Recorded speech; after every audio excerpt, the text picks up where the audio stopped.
वायुयान एरोप्लेन के टायरों में नाइट्रोजन गैस क्यों भरी जाती है?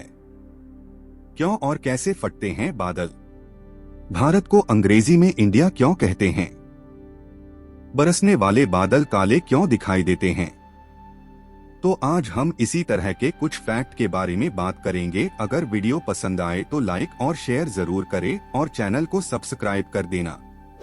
फैक्ट 1, वायुयान एरोप्लेन के टायरों में नाइट्रोजन गैस क्यों भरी जाती है? हवा में 78% तक नाइट्रोजन होती है और 21% ऑक्सीजन और 1% अन्य गैस। नाइट्रोजन गैस से रबर को कोई नुकसान नहीं होता, लेकिन ऑक्सीजन से टायर खराब हो सकता है। ऑक्सीजन से अक्सर टायर की इलास्टिसिटी और मजबूती खो देता है। ऐसे में ऑक्सीजन रबर के कणों पर अटैक कर देती है, जिससे टायर फटने का खतरा रहता है। नाइट्रोजन पूरी तरह शुद्ध नहीं होती। नाइट्रोफिल से टायर का इन्फ्लेशन कम हो जाता है और वह टायर का सामान्य रहने में मदद करती है। नाइट्रोजन लंबे समय तक टायर में रह सकती है, जबकि ऑक्सीजन जल्दी बाहर निकल जाती है। फैक्ट 2, भारत को अंग्रेजी में इंडिया क्यों कहते हैं?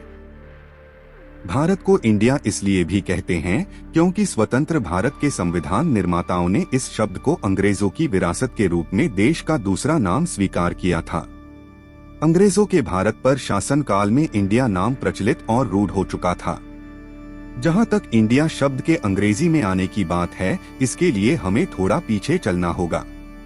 भारत का जिन विदेशी व्यापारियों, आक्रमणकारियों, विजेताओं और यात्रियों आदि से संपर्क हुआ, उनके जरिए भारत के पुराने नाम सिंधु का उनके देशों में अपने ढंग से प्रचार हुआ था। इस शब्द किसी तरह लैटिन भाषा में जा पहुंचा और इसी से बना इंडिया। फैक्ट 3, क्यों और कैसे फटते हैं बादल? बादल फटने की अधिकतर घटनाएं पहाड़ी क्षेत्रों में ही होती हैं।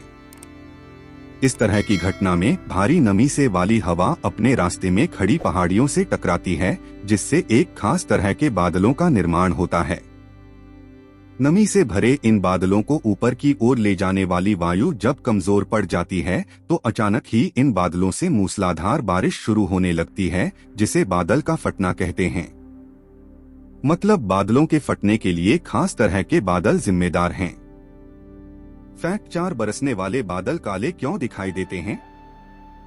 हम जानते हैं कि बादलों में पानी की असंख्य छोटी छोटी बूंदें होती हैं। कुछ बादलों में इन बूंदों की संख्या बहुत अधिक होती है, तो दूसरों में बहुत कम। कुछ बादल सफेद रंग के दिखाई देते हैं, तो कुछ भूरे रंग के भी दिखाई देते हैं। बरसने वाले बादल आमतौर पर काले दिखाई देते हैं। क्या तुम जानते हो बादलों का रंग काला क्यों दिखाई देता है? जब किसी वस्तु पर सूर्य का प्रकाश पड़ता है, तो उसका कुछ भाग परिवर्तित रिफ्लेक्ट हो जाता है और कुछ वस्तु द्वारा अवशोषित कर लिया जाता है। चमकीली वस्तुएं अक्सर अपने ऊपर पड़ने वाले प्रकाश को परिवर्तित करती है। यदि कोई वस्तु उस पर पड़ने वाले प्रकाश को पूरी तरह अवशोषित कर लेती है, तो वह काले रंग की दिखाई देती है। वास्तव में काला रंग कोई रंग नहीं है।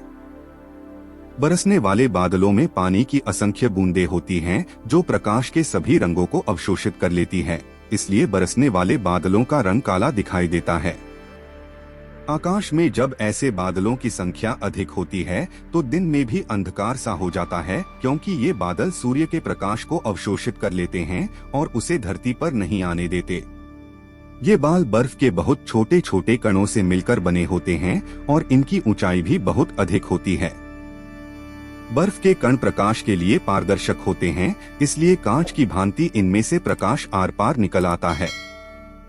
इसलिए ये चमकीले दिखाई देते हैं।